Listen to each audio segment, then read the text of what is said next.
যার হজ কবুল হবে তার প্রতিদান হলো সরাসরি আল্লাহর জান্নাত। সুবহানাল্লাহ। হাদিসে আসছে মা আয়েশা রাদিয়াল্লাহু তাআলা আনহাকে লক্ষ্য করে বিশ্বনবী বলেছিলেন, ইয়া আয়েশাতু আজরুকে আলা কদরি নাসবিক, হে আয়েশা, যে ইবাদতে তোমার পরিশ্রম বেশি হবে, কষ্ট বেশি হবে, ওই কষ্টের উপর ডিপেন্ড করে ওদিকে তাকিয়ে আল্লাহ তাআলা সওয়াবও বেশি দেবেন। সুবহানাল্লাহ। হজ হচ্ছে সবচেয়ে কষ্টের একটি ইবাদত। যারা হজ করেছেন তারা জানেন যে হজের যে 5 দিন, আপনি 8 তারিখ থেকে 9, 10, 11, 12 এই যে মিনা, মুজদালিফা, আরাফা, রমিউল জিমার, তারপরে আবার মক্কা এসে তাওয়াফে জিয়ারাত, তারপরে আবার কুরবান, খুব কষ্ট, ঘামে ঘরমাক্ত হয়ে যাওয়া লাগে, অনেক পথ হাঁটা লাগে, গাড়ির ব্যবস্থাপনা থাকলেও গাড়িতে চড়ার মতো পরিবেশ পাওয়া যায় না। খুব কষ্টের একটি ইবাদত। যারা প্রতি বছর হজ করে, আমি তাদের কাউকে দেখা হলে বলি, করেন কেমনে? প্রতি বছর হজে যাওয়ার সুযোগ আমারও আছে, কিন্তু আমি ডরে যাই না, যদিও ইয়াং মানুষ, কিন্তু হজের কষ্টের কথা মনে হলে পরে মনে হয় যে এটা তো নফল, ফরজ তো আদায় করছি, নফলের জন্য এত কষ্ট। কিন্তু যারা প্রতি বছর যায় তারা অনেক ত্যাগ তিতিক্ষা স্বীকার করে। খুবই কষ্টের একটি ইবাদত হজ। হজ করতে গিয়ে আগে তো মারাও যেত, বিশেষ করে কঙ্কর মারতে গিয়ে 100-200 মরে গেছে, এমন ঘটনাও আছে। আর মুজদালিফার রাতে বৃষ্টি হয়, এমন ঘটনা প্রায়ই ঘটে। আরাফার মাঠে ঝড় তুফানে সব ছিঁড়ে নিয়ে গেছে, এমন ঘটনা হজে প্রায়শই ঘটে। খুব কষ্টের একটি ইবাদত। এই জন্য এই কষ্টের ইবাদতের মাঝে সওয়াবও অনেক বেশি। আরেকটা বিষয় হলো হজের সাথে অর্থনৈতিক ইবাদতও জড়িত।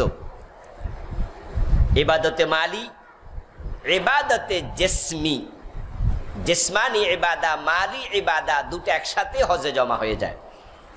আমরা যারা রোজা রাখি, রোজা রাখতে আমাদের কোনো টাকা খরচ হয় না, বরং টাকা আরো বাঁচে। 3 বেলার জায়গায় 2 বেলা খাই। যারা আমরা নামাজ পড়ি, নামাজ পড়তে কোনো টাকা পয়সা লাগে না, কিন্তু হজ করতে শারীরিক সামর্থ্যের সাথে অর্থনৈতিক সামর্থ্য লাগবে। এখন তো যারা একবারে 3rd ক্যাটাগরির হজ করে তাদেরও 2.5 লাখ 3 লাখ টাকা লেগে যায়। আর যারা একটু লাক্সারিয়াস ভাবে হজ করতে চায় তারা 10 লাখ টাকা খরচ করে, এবং এক ক্যাটাগরির হাজিদের 9-10 লাখ টাকা লেগে যায়। তাহলে হজের মাঝে অর্থনৈতিক ইবাদা সাথে আছে শারীরিক ইবাদা, এ দুটি একত্রিত হয়েছে বিদায় অন্য যে কোনো ইবাদতের সে এখানে সওয়াব একটু বেশি হবে, এটাই স্বাভাবিক। এবং হজের সওয়াবটা কি? রাসূলুল্লাহ সাল্লাল্লাহু আলাইহি ওয়াসাল্লাম বলেছেন, হজ যদি কবুল হয়, আল হজ্জুল মাবরুর লাইসা লাহু জাযাউন ইল্লাল জান্নাহ, হজ্জুল মাবরুর সওয়াবুহুল জান্নাহ, যার হজ কবুল হবে তার প্রতিদান হলো সরাসরি আল্লাহর জান্নাত। সুবহানাল্লাহ।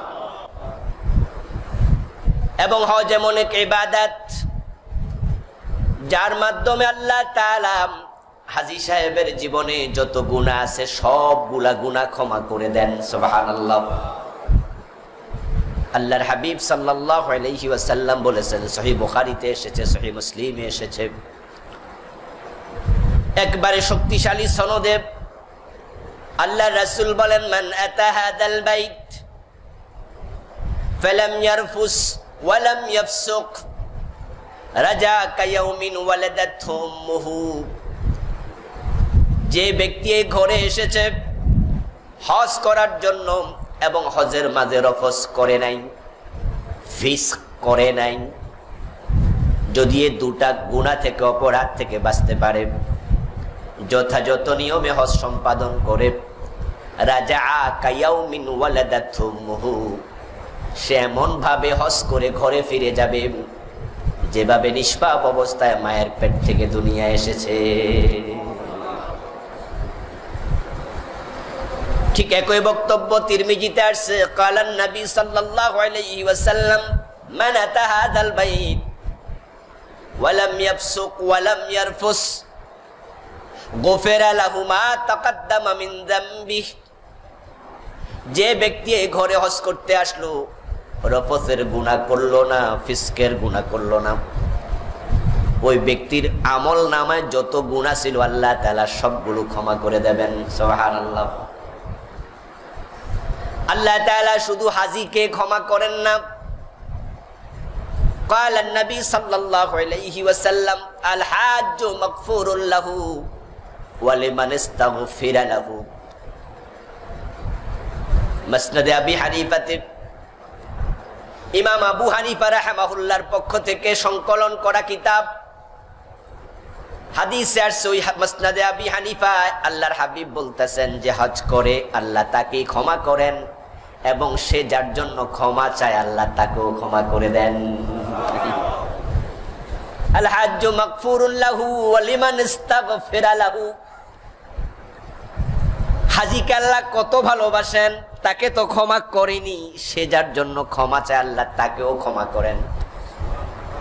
এজন্য বিশ্বনবী বলছেন ইদা লাকিতুমুল হাজ্জা ফাসাল্লিম আলাইহি ওয়া সাফিহু ওয়া মুরহু আন ইস্তাগফিরা লাকা ক্বাবলা আন ইয়াদখুলা বাইতাহু ফাইন্নাহু মাগফুরুন লাহ। রাসূল সাল্লাল্লাহু আলাইহি ওয়াসাল্লাম বলেন, যখন কোন হাজী হজ করে ফিরবে, তার ঘরে যাওয়ার আগে সুযোগ যদি থাকে তার সাথে সাক্ষাৎ করো। সাক্ষাৎ যখন হবে তখন তাকে তুমি আগ বাড়ায়া সালাম দিয়ে দাও, তাহলে সে সালামের জবাব নিয়ে তোমাকে দোয়া করে দেবে। তার সাথে মুসাফাহা করো। হাত পৃথক হওয়ার আগে গুনাহ মাফ হবে। ওয়া মুরহু আন ইস্তাগফিরা লাক, এবং তাকে তুমি অনুরোধ করো, ও আমার ভাই আপনি আমার জন্য একটু ক্ষমা চান। ওই আগের হাদিস, তাকে ক্ষমা করা হবে এবং সে যার জন্য ক্ষমা চায় তাকেও ক্ষমা করা হবে। এই জন্য রাসূল বলেন ওয়া মুরহু আন ইস্তাগফিরা লাক, এবং তুমি তাকে বলো আমার জন্য একটু আল্লাহর কাছে ক্ষমা প্রার্থনা করুন। ফাইন্নাহু মাগফুর। কারণ যেই মুহূর্তে তুমি তার সাথে দেখা করছো, ঘরে প্রবেশ করে নাই, হজ থেকে ফিরেছে, আমি নবী বলছি নিশ্চয় আল্লাহ তাআলা তাকে ক্ষমা করে দিয়েছেন। তাই ক্ষমাপ্রাপ্ত মানুষের দোয়ার কারণে আল্লাহ তোমাকেও ক্ষমা করে দেবেন। এই জন্যই তো আলহামদুলিল্লাহ হাজী সাহেবদের সাথে আমাদের যখন সাক্ষাৎ হয়, যাওয়ার সময় আমরা দোয়া চাই, আসলো দোয়া চাই। এই অভ্যাসটা আমাদের ভিতরে আছে। যখন কেউ আমাদেরকে বলে যে ভাই আগামী সপ্তাহে আমি আমেরিকায় যাচ্ছি, আমরা কেউ কিন্তু বলি না যে সেখানে যাই একটু দোয়া করেন। কিন্তু কেউ যদি বলে যে আমি আগামী সপ্তাহে উমরায় যাচ্ছি, আমরা কেউ কৃপণতা করি না, সাথে সাথে বলি তাহলে কিন্তু আমারে ভুলেন না, দোয়ায় আমাকে শরীক রাখেন। কারণ আমরা জানি হাজীকে আল্লাহ ক্ষমা করে দেন। আমার ভাইয়েরা, এই হাজী সাহেবেরা সবচেয়ে বেশি ক্ষমা পায় আরাফার দিন। আল্লাহ তাআলার লাখ লাখ বান্দা তামাম দুনিয়া থেকে তারা হজের জন্য এগিয়ে যায়, তামাম পৃথিবী থেকে। আমরা এর সূচনা নিয়েও কথা বলবো ইনশাআল্লাহ। আগে মোকাদ্দামা হিসাবে তার গুরুত্ব বলছি।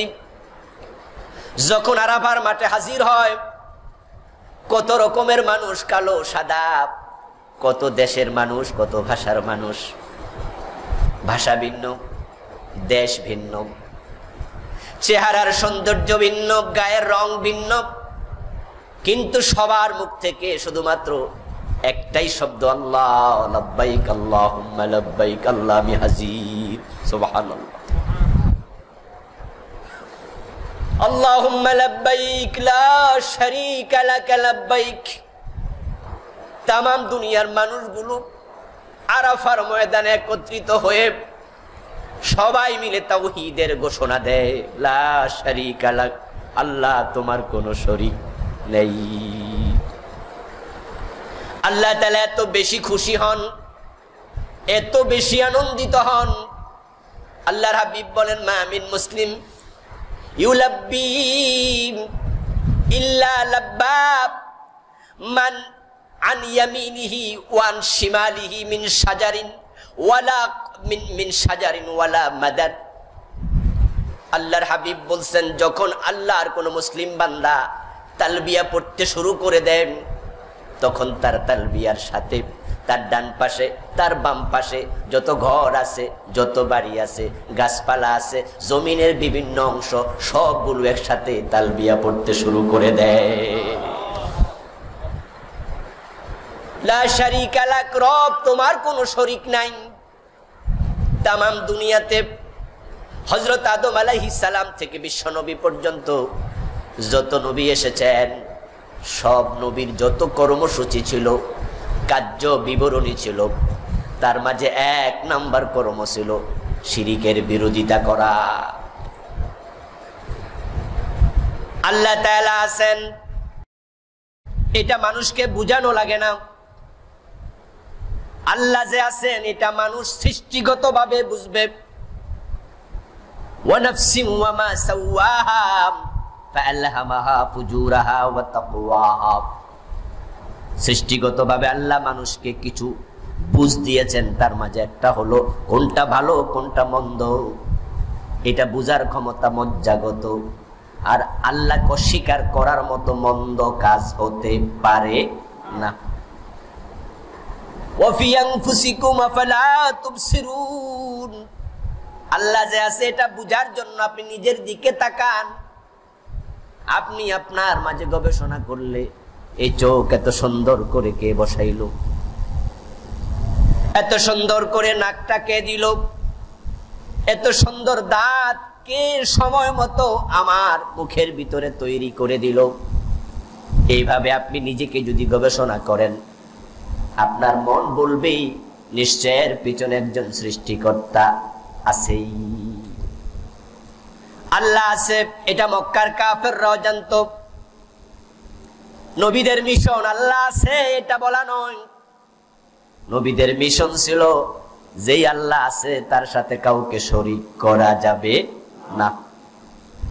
তাওহীদ বুঝানো, শিরকের বিরোধিতা করা, তাওহীদ সাব্যস্ত করা নবীদের 1 নাম্বার কর্মসূচি।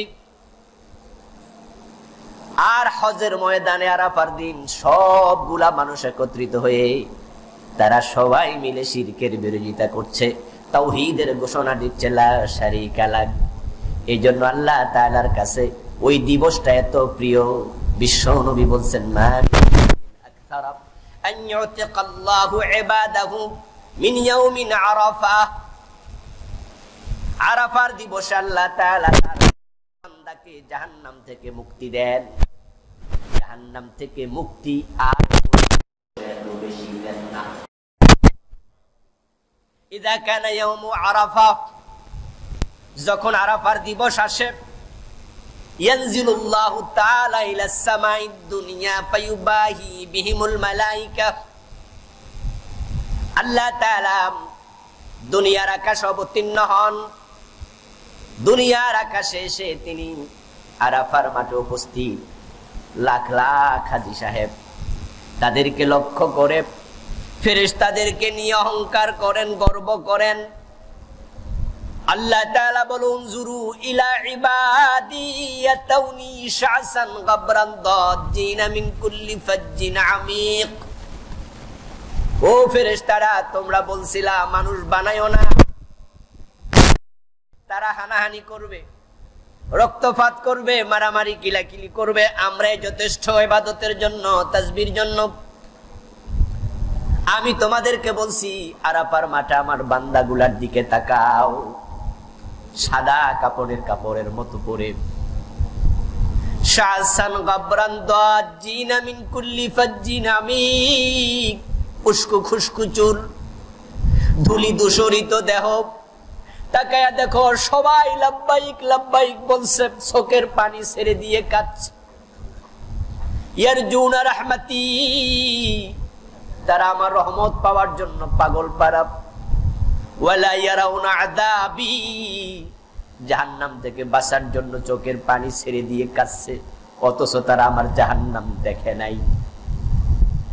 তোমরা তাকাও, সবাই এক শব্দে লাব্বাইক বলছে, আল্লাহ আমি হাজির, ইব্রাহিম আলাইহিস সালামকে দিয়ে আমি তাদেরকে ডাক দিয়েছিলাম, তারা আজকে এসে ডাকে হাজিরা দিচ্ছে, আমার শরীক নাই ঘোষণা দিচ্ছে, উশহিদুকুম কাদ গাফারতু লাহুম, আমি তোমাদেরকে সাক্ষী রেখে বলছি আমি তাদের সকলকে ক্ষমা করে দিলাম।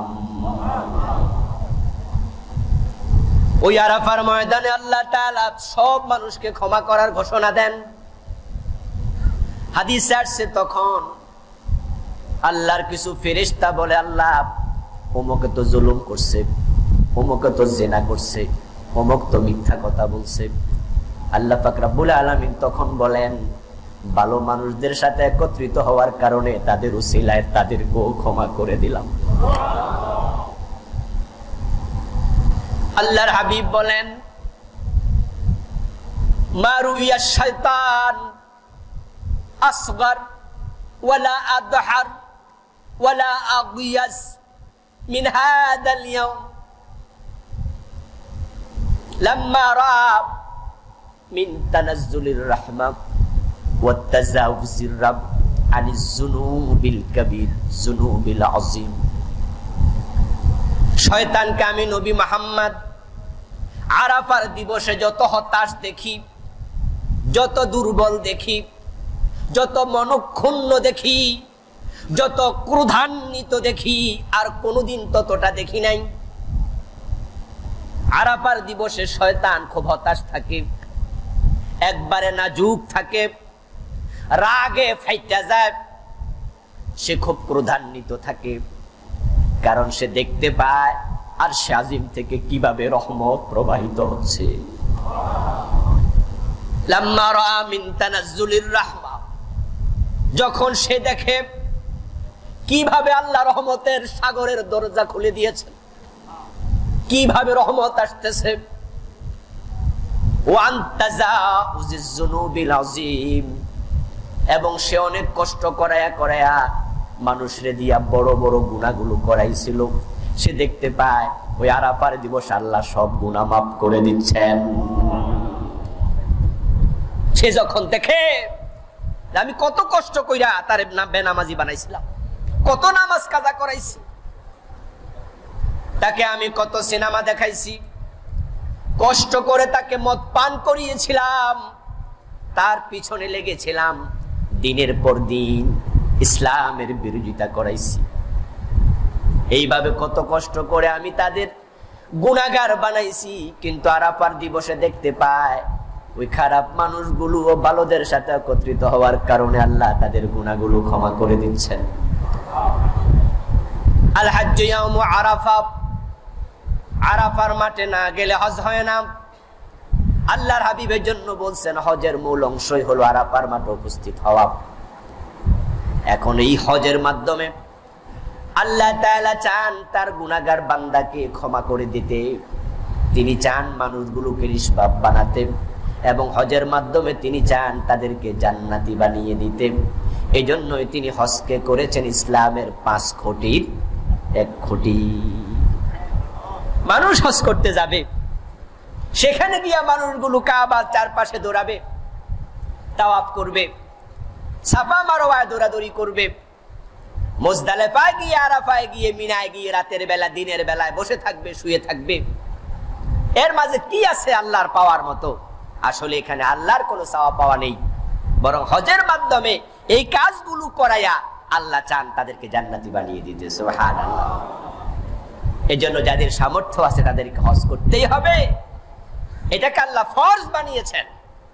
তিনি চান এই ফরজ কাজটি করার মাধ্যমে মানুষগুলো যেন আল্লাহর জান্নাতি হয়ে যায়। ওয়ালিল্লাহি আলান নাসি হিজ্জুল বাইত মান ইসতাতা ইলাইহি সাবিলা। কোরআন মাজিদ আল্লাহ তাআলা বলেন যাদের পক্ষে আল্লাহর ঘর পর্যন্ত পৌঁছার সামর্থ্য আছে তাদেরকে আল্লাহর ঘরে গিয়ে হজ করা আবশ্যক করা হলো। হজ কোনো জার্নি বাই প্লেন নয়, এটা কোনো ট্যুরিজম নয়, এটা মজার কোন সফর, নামের আগে হাজি লেখানোর জন্য দুনিয়ার মানুষকে দেখানোর কোন জার্নি নয়, বরং হজ হচ্ছে জীবনের কৃত সকল অপরাধ থেকে মুক্তি পাওয়ার শ্রেষ্ঠতম মাধ্যম। সুবহানাল্লাহ। এই জন্য আল্লাহ যাদেরকে সামর্থ্য দিয়েছে তাদেরকে হজ করতে হবে। কালান নবী সাল্লাল্লাহু আলাইহি ওয়াসাল্লাম, ইয়া আইয়ুহান নাস ইন্নাল্লাহা ফারাদা আলাইকুমুল হাজ্জা ফাহুজ্জু। আমাদের দেশে অনেকের কাছে হজ হয়ে গেছে, এটা একটি মজার একটি জার্নি, ট্যুর। কারণ নামের আগে হাজি লাগাইতে হবে, এই জন্য হজ করছে। আবার কেউ মনে করছে একটু মক্কা মদিনা দেখে আসি। আবার কেউ ভাবছে টাকা পয়সা আছে, হজ না করলে মানুষে কি কয়। কিন্তু মোটেও তা নয়, বরং এই হজটা হচ্ছে যাদের সামর্থ্য আছে তাদের জন্য নামাজ রোজা, হজের নামাজ রোজা যাকাতের মতো আরেকটি ফরজ ইবাদত। এটা ইসলামের খুঁটি। যদি আপনি এটা না করেন তাহলে আপনি ফরজ লঙ্ঘনের দায়ে আল্লাহর সামনে আপনাকে জবাব দিতে হবে, আপনি কবিরা গুনাহ নিয়ে মারা যাবেন। হাদিসে আসছে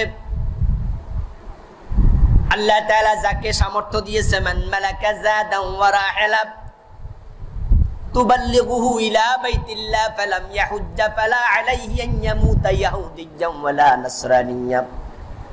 বিশ্বনবী বলেন, কাবা পর্যন্ত পৌঁছার সামর্থ্য আল্লাহ যাকে দিয়েছে আর্থিকভাবে এবং শারীরিকভাবে, আর্থিক শারীরিক সামর্থ্য আছে, তারপরও যে ব্যক্তি হজ করে নাই, যদি হজ না করে মারা যায়, সে ইহুদি হয়ে মারা যাক আর খ্রিস্টান হয়ে মারা যাক, আমি নবীর কিছু আসে যায় না। নাউজুবিল্লাহ। যদি মুহাদ্দিসগণ কেউ এটাকে যঈফ বলেছেন, কিন্তু আল্লাহ করেছেন ফরজ। ফরজে ঘাটতি করলে যে আপনাকে জবাব দিতে হবে তাতে বিন্দু মাত্র সন্দেহ নাই। ইমানের সীমা থেকে বের হয়ে যেতে পারেন যদি আপনি হালকামি করেন। আল্লাহর হাবিব বলছেন, মান আরাদাল হাজ্জা ফালিয়াতাআজ্জাল। তোমাদের যাদের সামর্থ্য আছে, হজ করার চিন্তা করেছো, আমি নবী মুহাম্মদ পরামর্শ দেই, দেরি করো না, বরং তাড়াতাড়ি হজটা করো। আমাদের দেশে দেরির একটা প্রবণতা আছে। পৃথিবীর প্রায় দেশের মানুষ যৌবনকালে হজ করে। ইন্দোনেশিয়া সহ কিছু কিছু দেশ আছে, ও দেশের কৃষ্টি হলো, কালচার হলো বিয়ের আগে হজ করা। যৌবনে হজ করে পৃথিবীর প্রায় দেশের মানুষ। আপনারা যখন বিমান থেকে নিয়ে জেদ্দায় নামবেন, তখন আপনি এয়ারপোর্টে দেখবেন হাজার হাজার লোক হজের সময় ডানে বামে সামনে পিছে তাকায়া দেখবেন ইয়াং যুবকের সংখ্যাই বেশি। আর বাংলাদেশের যে বিমান থেকে নামবেন, সে বিমানের ভিতরে উঠা ডানে বামে তাকায়া দেখবেন বুড়ার সংখ্যাই বেশি। এক সময় তো বুড়া না হলে হজই করত। আলহামদুলিল্লাহ, তার মাঝে কিছু পরিবর্তন এখন আসছে। একটা সময় ছিল হাজিদের মাঝে শতকরা 95 জনে ছিল বুড়া। এখন হয়তো সেটা কমতে কমতে 60-70% দিকে আসছে। 30% 40% যুবকরা এখন হজ করছে। কিন্তু পৃথিবীর অন্য অন্য দেশে 30% বুড়া, 70% ইয়া অথবা আরো বেশি ইয়া। আমি এমন কাফেলাও দেখেছি, ইন্দোনেশিয়া মালয়েশিয়া থেকে আসছে, তাদের মেয়েদের চেহারা তারা স্কার্ফ পরে না, মানে হেজাব পরে না, উপরে মাথায় স্কার্ফ আছে, চেহারা প্রায় খোলা। ও দেশের কালচার, মেয়েরা চেহারা খোলা রাখে। তাই তাকালে বোঝা যায় ইয়াং না বুড়া না বাচ্চা। এমন কাফেলা এসেছে যে বুড়া মেয়ে আপনার নাই বললে চলে, সব ইয়াং ইয়াং। তো আমি জিজ্ঞাসা করলাম ঘটনা কি? এই পিচ্ছি পিচ্ছি সব হজ করে। বললো ওদের দেশের নিয়ম হলো বিয়ের আগে হজ করা। অবাক ব্যাপার। আমি তখন জানলাম, বলে কি? বলে এটা অভ্যাস। হজ ফরজ হয়েছে, মা বাবা পাঠিয়ে দেয় সন্তানদেরকে আগে আগে হজ করে যা, সরকার ভর্তুকি দেয়। এবং বিয়ে করার পরে হানিমুন করার জন্য বউ নিয়ে উমরায় যায়, হজে যায়, এটা ওদের অভ্যাস। সুবহানাল্লাহ পড়েন। বিয়ে করছে, হানিমুন করবে হজে গিয়ে, উমরায় গিয়ে। আর আমরা সিঙ্গাপুর, ব্যাংকক, কক্সবাজার হজে যাব বুড়া হইলে, এই চাচা ঘটনা কি হজ করেন নাই? আপনি তো অনেক পয়সাওয়ালা মানুষ। বলে হুজুর হ্যাঁ হ্যাঁ হজ তো করবো, এখন একটা ফরজ কাজ বাকি আছে। কি? ছেলেটা বিয়ে করেনি। এটা তো কথা বলার লোক আছে না? ছেলে বিয়ে করাবে, এটা ফরজ কাজ, তারপর উনি হজ করবে। কয়দিন আগে একজন গল্প করছিল, আমার এক আত্মীয় বলতেছে আমার তো একটা ফরজ কাজ বাকি আছে, আমার বাগিনা। আমি বললাম তাই নাকি, কি ফরজ কাজ বাকি আছে? কই ছেলে বড় হয়েছে, বিয়ে করাবো। তা আমি মজা করে বললাম যে বিয়ে করবে, বিয়ে তার জন্য হইলো সুন্নাত আর আমনের জন্য হয়েছে ফরজ। তখন বলে তাহলে আগে যে শুনছি, আমি এগুলো শোনা কথা, যে বিয়ে যে করে এর জন্যই সুন্নাত। হযরত শাহজালাল কি বিয়ে করছে? করে নাই, উনি মুজাররাদ ছিলেন। সুন্নাহ যদি কেউ মনে করে আমি তরক করলাম, অস্বীকার করলে ঈমান থাকবে না। কিন্তু এটা যদি কেউ তরক করে, উনার যৌবন নিয়ে প্রশ্ন ওঠে না, সমস্যা নাই, তাহলে তার জন্য বিয়ে করা ফরজ হবে না, এটা সুন্নাহই থাকবে। এখন বিয়ের মূল হুকুম হলো সুন্নাহ, হজ করে না, এর উনি ফরজ বানাইছে ওসিলা। যুবকরা হজ করে না কেন? বলে হুজুর হজ করা সোজা, ধরে রাখা কঠিন। এজন্য হজ করে যদি হজ ধরে রাখতে না পারি, হজ কইরা লাভ কি? এই জাতীয় কথা বলা লোক আছে না, যৌবনকালে হজ করছে না, ওসিলা দিচ্ছে, ধরে রাখতে পারবে না। এর মানে কি? এর মানে হলো হজ করার পরে দাড়ি কামাইলে মানুষ কি কইবে, এজন্য যা দাড়ি আগে কামাইলই। হজ করার পরে যদি আবার সুদের ব্যবসা চালাইয়া যায়, তো মানুষ তো বলবে সুদী হাজি, মান সম্মান নষ্ট হবে। এই জন্য যা সুদ খাইয়া লই। হজ করার পরে আবার ঘোষ খাবো, তাহলে আমার অফিসের কলিগেরা আমার দিকে তাকায় তাকায় মুসকি মুসকি হাসবে, ঠিক না? আরে আমি হজে যাওয়ার আগে তো বলে যাচ্ছি, এই ভাই দোয়া করে হজে যাচ্ছি, ভাই হজে যাচ্ছি, হজে যাচ্ছি, সবাই জানে। এখন হজ করে এসে যদি আবার ঘোষ খাই, তো ওরা করবো ঘোষ খোর হাজি। এই জন্য এখন হজ করবো না, হজ ধরে রাখতে হবে। তো হজ করবো এমন এক বয়সে গিয়ে যখন আর সুদ খাওয়ার বয়স থাকবে না, ঘোষ খাওয়ার বয়স থাকবে না। আস্তাগফিরুল্লাহ আল-আযীম। এই ঘোষ খাওয়া হজ করার পরে ফরজ, হারাম হজ করার আগে জায়েজ। সুদ খাওয়া হজ করার পরে হারাম, হজ করার আগে জায়েজ। তা আপনি হজ করলে হজ ধরে রাখতে পারবেন না বলে বুঝাচ্ছেনটা কি? আমাদের দেশে প্রবণতা খুবই নিকৃষ্ট প্রবণতা।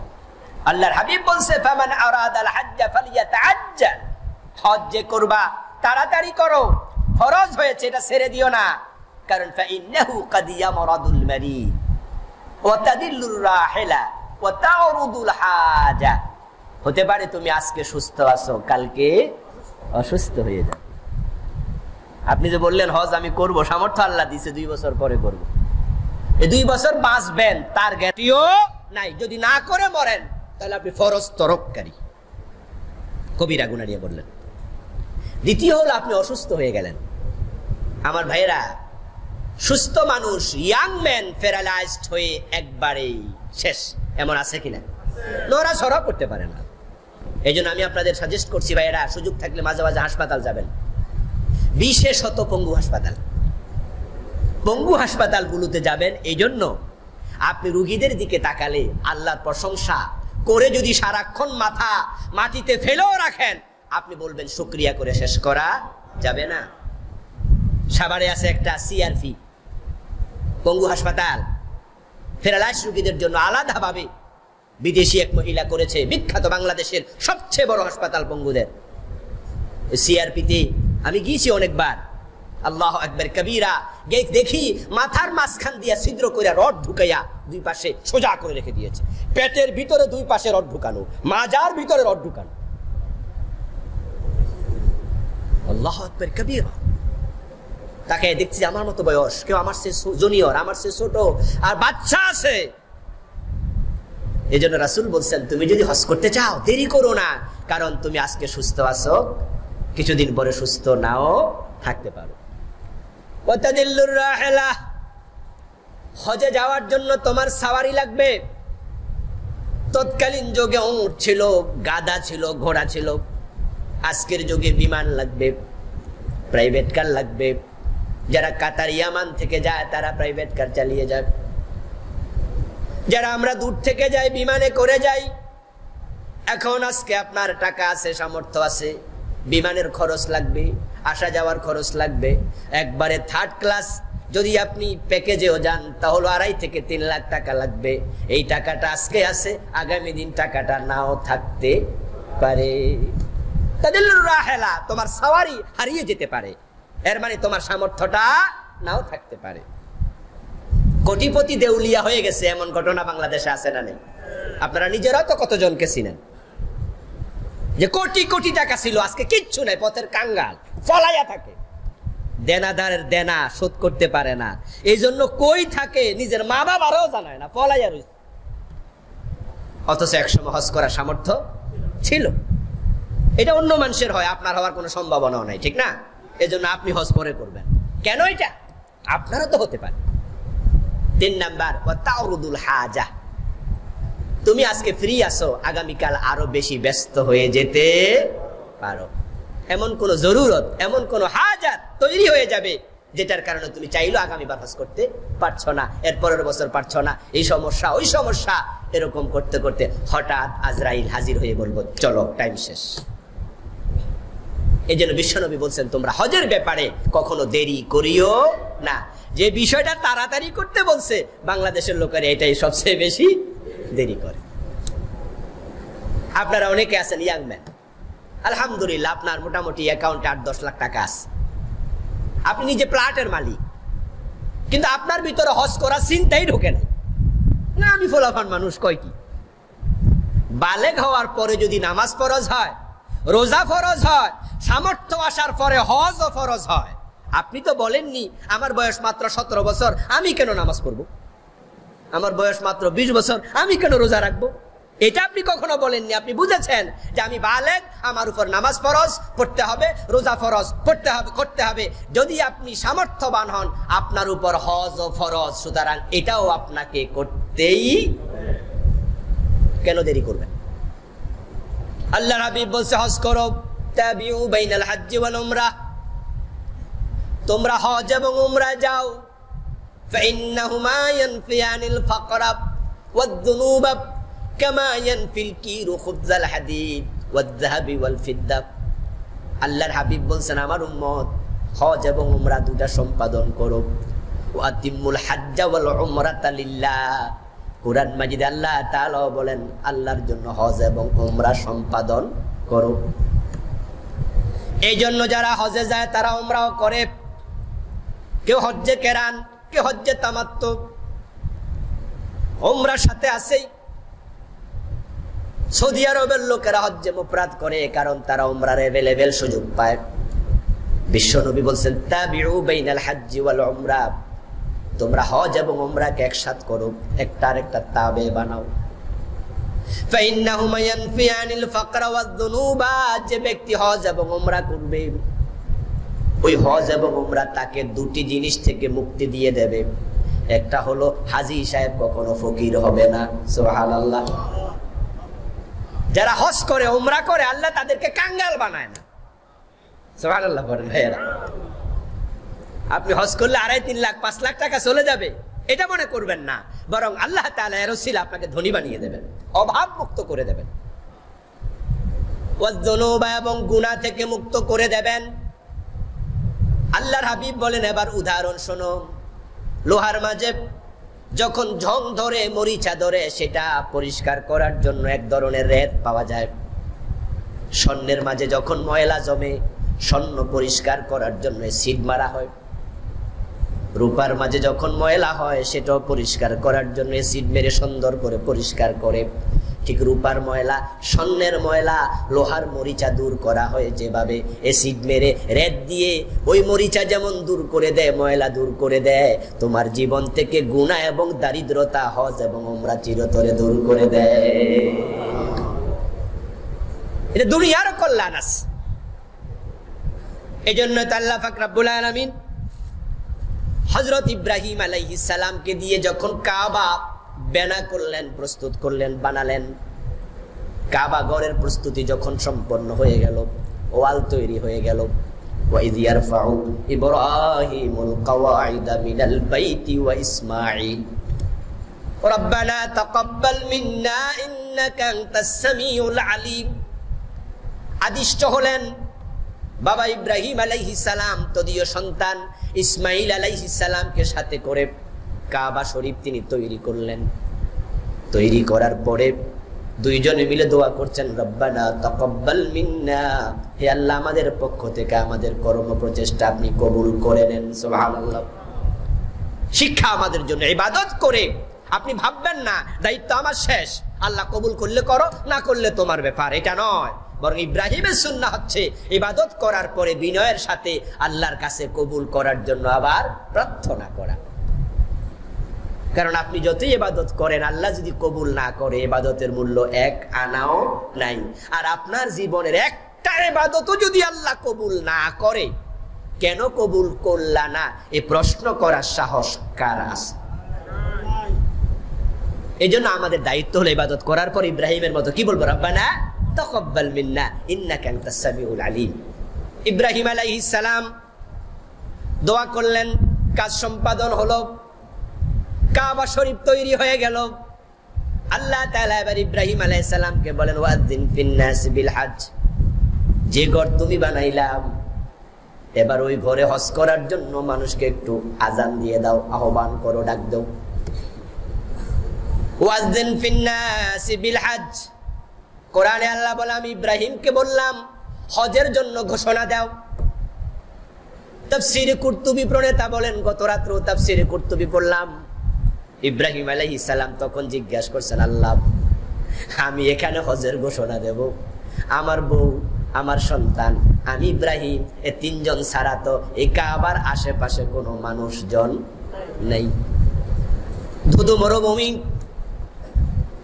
চারদিকে পাহাড়, মানুষ আছি আমরা তিনজন। তা আপনি বলতেছেন আমি আজান দিতে, ডাক দিতে, ও মানুষেরা হজে আসো, মানুষ তো নাই, শুনবে কে? আল্লাহ তাআলা বলেন আদ-দীন ওয়া আলাইয়াল বালাগ। তাফসীর কুরতুবী প্রণেতা লিখেন, আল্লাহ বললেন ইব্রাহিম আজান দেওয়ার দায়িত্ব তোমার, মানুষের কানে পৌঁছানোর দায়িত্ব আমি আল্লাহ। ইব্রাহিম আলাইহিস সালাম আজান দিয়েছিলেন, হজের আজান, হজের ঘোষণা। তাফসীর কুরতুবী প্রণেতা বলেন, ফাকামা আলা জাবালি আবি কুবাইস ফাআযানা বিল হজ। ইব্রাহিম আলাইহিস সালাম কাবার পাশে একটি পাহাড় আছে যার নাম জাবালে আবি কুবাইস, এটার একটা অংশ এখন কেটে ফেলেছে। সাফা মারওয়া ছিল, এখন তো সেটা দেখাই যায় না, সেখানে এখন দৌড়াদৌড়ির জন্য সুন্দর ব্যবস্থাপনা করেছে। জাবালে আবি কুবাইসের একটা অংশ এখনো আছে। কাবার অনতি দূরে রাসূল সাল্লাল্লাহু আলাইহি সাল্লামের জন্মস্থান বলে একটা যে জায়গা এখন চিহ্নিত করা আছে, লাইব্রেরি বানিয়ে রাখছে, বিশ্বনবীর ঘর ছিল বলা হয়, এটা ঠিক এর পাশেই। আল্লাহর হাবিব সে পাহাড়ের উপরে, ইব্রাহিম আলাইহিস সালাম সে পাহাড়ের উপরে দাঁড়ালেন।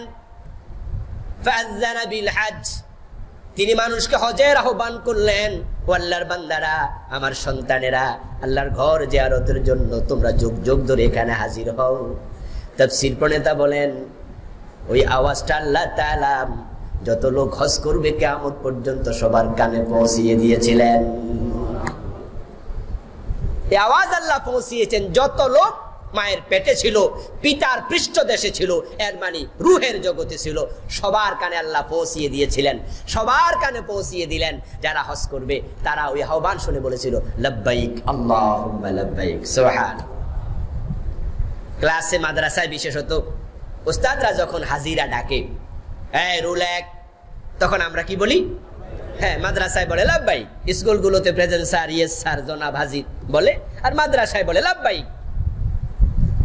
ইব্রাহিম বলেছে হজে আসো, আমরা যারা হজ করেছি, যারা আপনারা হজ করবেন, আমরা বলেছিলাম লব্বাইক আল্লাহুম্মা লব্বাইক।